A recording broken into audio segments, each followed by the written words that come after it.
বাংলাদেশে শেখ হাসিনার মতন এমন কোনো পবিত্র লোক আর কোনো দেশে আসে নাই।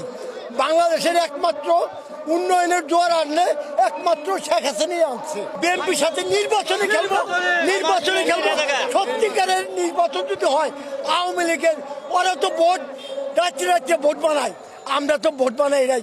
আওয়ামী লীগ কোনোদিন ভোট বানাইয়া ক্ষমতা আসে নাই। এরা আসে পিছনের দরজাতে আসে, খেলা হবে এবার রাজপথ।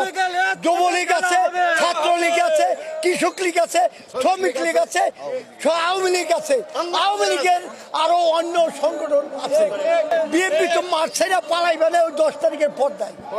কথা বলছেন 10 তারিখের পর্দা। আরে রোজ আওয়ামী লীগ কোনোদিন পলায় না, আওয়ামী লীগ কোনোদিন পলায় না। মৃত্যুর ভয় করে না আওয়ামী লীগ, বাঁচার ভয় করে।